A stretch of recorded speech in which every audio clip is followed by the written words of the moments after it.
And let's bring on my friend Bill Simmons, ringer, founder, entrepreneur, all that stuff. Well, look at you. You look fantastic. You look like a... Hey, I'm too close to the camera. No, you're just perfect. You look like a guy that's got scoops. All right, let's start with this. You have been critical before of Aaron Rodgers, and I've said this. This is something that just happens in the NFL ecosystem. We fall in love with Marino because of his talent. We fall in love with Favre because of his talent. And we fall in love with Mahomes because of his talent. But it's Bart Starr, Joe Montana, Brady, disciplined, coachable, great coach that win championships. And we've gotten to a point with Aaron Rodgers. I know he's talented. But there was a stretch here, Bill, where if you criticized him, it was a hot take. And I've never loved one quality about him. What makes Brady great is his ability to relate to an undrafted free agent, a rookie, take pay cuts, and it never gets credit because he doesn't look as dramatic, as enticing as Aaron. I don't like Aaron the leader. And so when I hear this story today, I'm like, this is on brand. He's manipulating the press. He's doing what's best for him. You know, Joy just said this. At least Cole Beasley's like, I'm not doing it. All right, I know where you stand. I'll avoid you in the bathroom, okay? Like the Aaron lying thing, manipulating, it bothers me. Does it bother you? Well, I was driving around today, and I heard you talking about it, and I thought, like, what a great day for Colin. Colin's been on this for years. I've dabbled, too. I think we live in this weird culture now when if you're critical of sports, anyone in sports, any athlete, coach, whatever, you immediately become a hater. There's no nuance with any of this stuff. I think Rodgers is a diva. I think he's been a diva the last couple of years. I thought the way he handled this whole offseason was very diva-ish. He didn't seem like a team-first guy to me.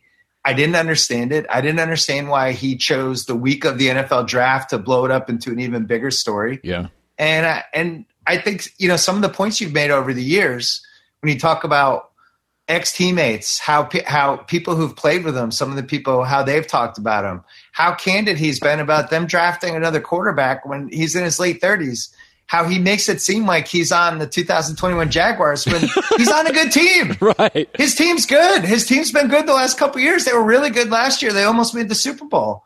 And this woes me stuff. I'm going to go even deeper. I think sometimes people get weird when they get older. And I'm not saying always, but sometimes people who are single, they start to become a little narcissistic. Yeah.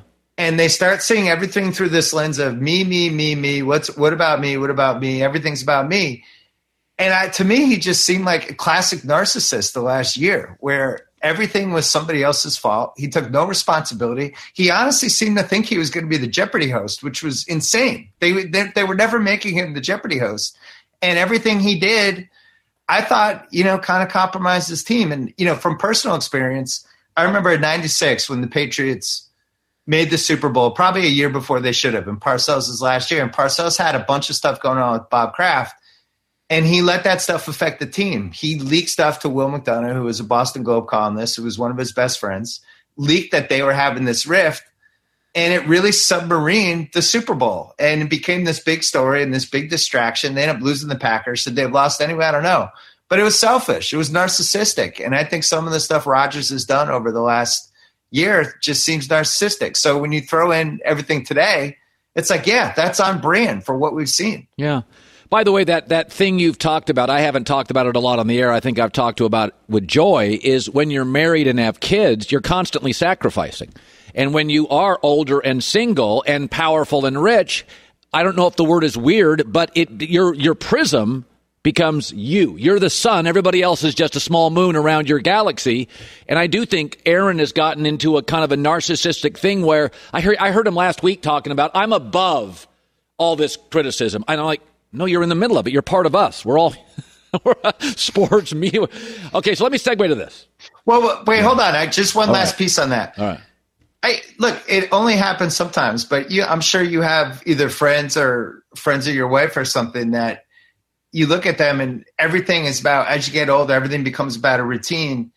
When you have like kids, you're constantly taking losses. You're constantly bending. You're constantly doing things that you don't want to do or you're taking one for the team over and over again. And that's my point with that. It's just like, I think as some celebrities that we've seen, and it's not just athletes, sometimes it's actors, sometimes it's singers, the people who they're kind of in charge of everything that they do and it's just them. weird stuff starts to happen. It doesn't always happen, but sometimes. And this was weird. It's weird that he said he was vaccinated when he wasn't. Yeah.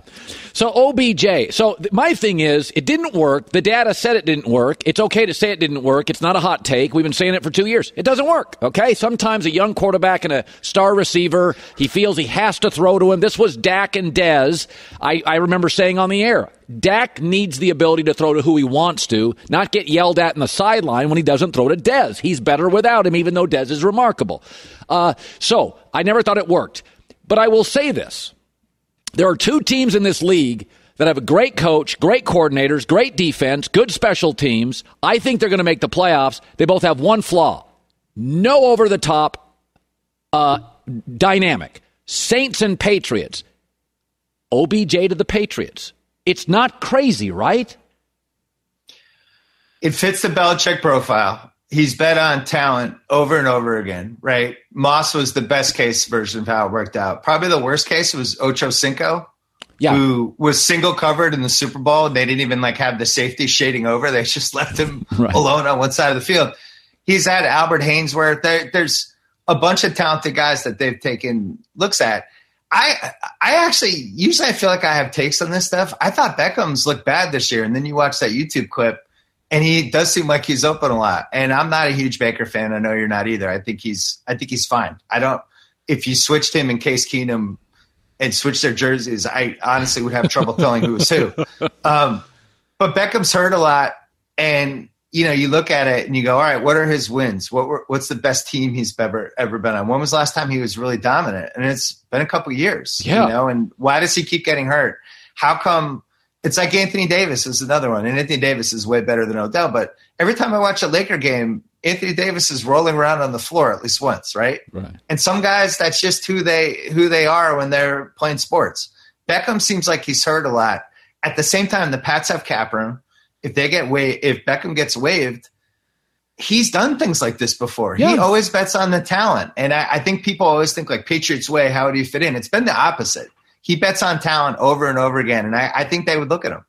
I said with Mac Jones, my prediction was, I said, he is going to hit his ceiling much faster than everybody else. Don't be surprised if he's the best after 1 year. You'll see who he is. It'll be defined very clearly because the Patriots with Josh McDaniels, probably the best coordinator in the league. It's a very defined offense. They're not going to ask him a lot. So you're going to see who he is really quickly. May take Trevor Lawrence 4 or 5 years. My question has always been with Mac is, if it's not on script, you're not getting any bonus yards here. But am I wrong? Oh, that's a cheap shot. I don't like that. Okay. So how dare you? Okay. So Mac's been really good this year. He's been really good for the last 14 quarters.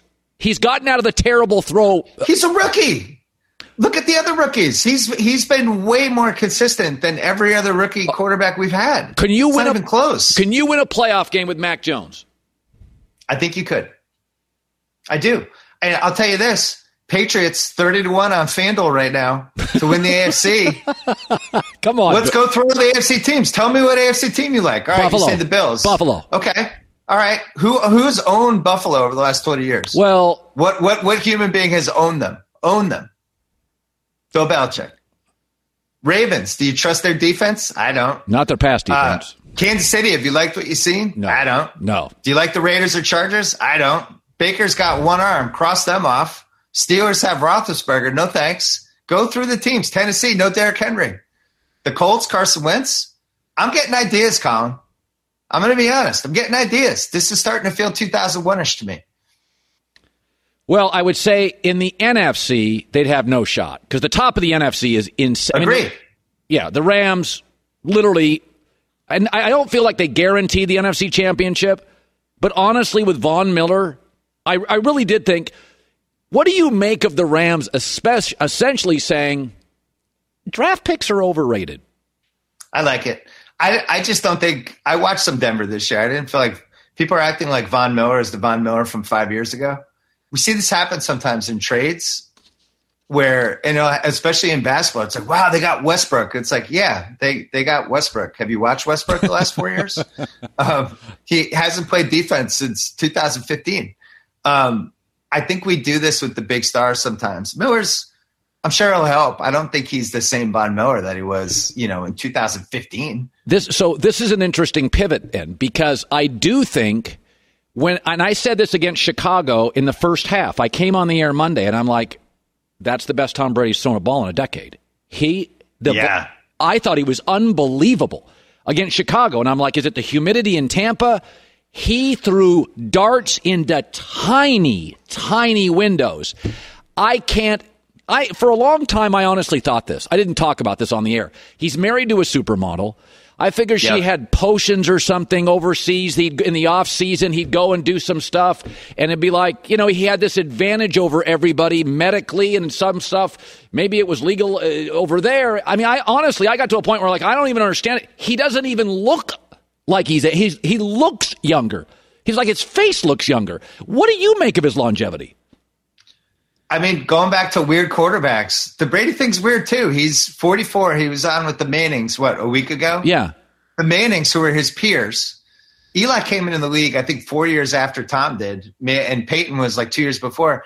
And they were like the old farts on the couch with Brady's younger brother was on the show. Only it was Brady. Brady looks like he's coming out of, I don't know, some Netflix show. And I don't get it. He moves better than he's ever moved. Ever. In the pocket, he's spry. His deep ball, which is something that the Pats fans, as much as we love Brady, the hole in the Brady game for a couple years there was just consistency on deep balls. Yeah. That's back. His deep ball hasn't looked this good in 10 years, and it's a total fountain of youth thing. I do think there's more advantages with some of this stuff now. I think the science, we've seen it with LeBron too. LeBron passed 60,000 minutes already in the NBA. There's I don't know if you've ever done cryotherapy, Colin. Have you done cryotherapy? No, I've been offered it. My son's done it. I've had Joy. Can you make sure Colin does cryotherapy? I really want his reaction. What did you do it after? I've done it a few times. You walk out of there and you feel like you came out of a time machine, and it makes me think all the advantages that these dudes have now. They're not flying coach in 1977, with the person next to them smoking cigarettes and, wearing crappy sneakers. They're this is science has changed sports for the most part for the better, I think. And Brady, the fact that he's better than he was 4 years ago makes no sense. And yet he is. Oh, they did. I actually think it's indisputable. Oh, listen, if you go to his release, it is indisputably fractions of a second faster. And he moves better. His left to right movement is just better. His velocity, according to Greg Cosell, is better. And if you go look at the first half against Chicago, and again, maybe he's more limber because of the humidity in Tampa, the ball he was throwing was 33-year-old Tom Brady. It had so much in little tiny windows. All right, 2 NBA topics. Bill Simmons for Colin, I'm going to be so mad at you when I'm listening 2 weeks from now, and you're like, I'll tell you who looks like a sleeper in the AFC, the Patriots. 15-1 on FanDuel. I'm just telling you. I'm telling you. I'm planting my flag on the show with Patriots AFC. All right. Go ahead with NBA. Speaking of youth, doesn't Bill look good today? Thanks, California Colin. sun. No, you do. You look. Thanks, Colin. You look very good. So, two topics. The Celtics play crappy defense, although nobody plays great defense early in the NBA. But it is interesting. The Brad Stevens thing, it got too much criticism. They did get to the Eastern Conference. Ainge didn't hit in a lot of these draft picks. I still think Brad's super smart. But I look at the Celtics now with the way Miami's playing, with the depth and confidence of Milwaukee, and if Philadelphia can engineer anything for Simmons, and I think Celtics aren't a championship team. I feel like championship team. Are they a playoff team? I don't know if they're a playoff team, Colin. I think they're going to be in the play-in tournament. It's what happened. Something. Stevens was a really good coach. I think he got burned out on the roster and vice versa. I'm okay with him leaving. I get it. New coach comes in. He's learning on the fly. Defensively, they're a train wreck. Yes. I think they're 30th in points allowed. Yeah, they're bad. And I said this on my podcast today. To put this in perspective, they've allowed more points than OKC, who starts Poku or plays Poku like 20. Have you seen Poku? Poku plays 20 minutes a game for OKC, and the Celtics allow more points than OKC, who's intentionally trying to lose. They're trying to go 8 and 64. It's 74. So the defense has been bad. They don't have a real point guard. And, we're really starting to ask the questions now, the Boston fans, about we love Tatum, we love Brown. I wanted those guys to stay together forever. And now watch them over and over. It's like, are these guys redundant with each other? Do they make each other better? Do they make sense as a combo? Like Bird and McHale is like the peak of a combo in Celtics history, right? Those guys were perfect together. McHale would cover the other team's best offensive player. Bird was the best entry passer probably in the history of the league. He could spread the floor for him. They were on the same page. It was perfect. And Tatum and Brown, it's a lot of like dueling banjos. It's a lot of your turn, my turn, and a lot of standing around. And I think people are starting to get concerned. Meanwhile, you look at the stats, they're averaging like 54, 55 points a game. And you think like on paper, that looks great. But if you're watching it, it doesn't feel right. And the mix doesn't feel right. I do think they should, there's some rotation stuff and things like that. I'm not ready to panic yet, but I'm kind of quietly panicking. Well, and also for the first time in 20 years, the East is better than the West because Chicago's really, really good. Miami's added Lowry. He's a little banged up. So the first time in 20 years, I honestly believe this, is that because the West is aged, Portland doesn't look right. I think the East is better than the West. And that's Clippers, no Murray, no Kawhi. And so Utah's got a low ceiling, but they're a great regular season team. So I think that's... don't let those fans come at you. They like me in Utah. Be careful. Watch out for those Utah fans. No, I ski there. They're like mobilizing. They apologize right now. All right, finally. I said this. There are some things it takes a while for me as a broadcaster to tell the difference between good and very good and very good and great. When you watch The Voice or a music show, I'm like, that's pretty good, but is it great? It's great, but is it... But bad is obvious on any music show and in any sports team. And I watch the Lakers defensively. They are so slow. They're not only old on the starters, they're old on the bench. And I'm like, okay, I'm sorry, but it's a spacing league. I don't think the Lakers, I look at them and I'm like, that's not a championship team. You can't defend right? You're seeing the same thing. Yeah, but now you're going to get Colin, you're a hater. No, they're just... You just don't like LeBron. They're old. It's like, guess what? You won the title in the bubble 3 years ago, and you had 3 pretty good to elite wing defenders, who none of them are on the team now. Danny Green, KCP, Caruso. They had the ability to defend on top and make enough 3-point shots on top of the Davis-LeBron combo. Now it's basically just a Davis-LeBron combo. Yes. And that might be enough in the West. But to me, this feels like a 2018 Cavs situation. Remember the 2018 Cavs where it was Isaiah Thomas, Jay Crowder, Dwayne Wade? They had all that. And then by February, half the team had been traded, and they made Jordan Clarkson and Larry Nance. All these different people came in because the team didn't work. I don't think this is the team that we're going to see in March. I'm not positive what the moves are, but the one thing that I know is that I don't think they can move off Westbrook, and I am not convinced he makes sense with LeBron and Davis. I hated the trade when it happened. I think they would have been better off with KCP and Buddy Hield, and they would have a defender and shooting. And I just think Westbrook, they're like, no, he'll really help us during the regular season. I don't care about the regular season. You got to win 4 playoff rounds, and he's a really hard guy to have on the floor if you're trying to win 4 playoff rounds. Oh, yeah. We have how many years of evidence now of this? Like he needs the ball to succeed, and he is not a good defensive player. He's just not. So I think they're flawed. But as you said, the West is so much worse. Maybe it doesn't matter. Maybe it's just like, who are the best 2 guys? And maybe that's who makes it out of the West. I like Golden State the most, but it's early. I like them too. We're going to change our opinion a million times. I know. Over the next 6 months. I think Denver has to be at least mentioned because of the level that Jokic is playing right now. I mean, he went up a level. He won the MVP last year. He's better this year. I think Jordan Poole's interesting. If Clay comes back and gives me 90% of Clay, Steph's still at an MVP level. Draymond offensively is better. I actually like Golden State to win the West this morning, if you ask me. Okay. One more piece. What? They have trades to make. Yes, they right. Have Kuminga. They have Wiseman. They have the Wiggins contract. That's a team that's positioned to add a piece if they need to do it. So I think they're the safest bet, but betting against LeBron and Davis makes me nervous. All right. So he has a podcast today. You know about it, the Bill Simmons pod.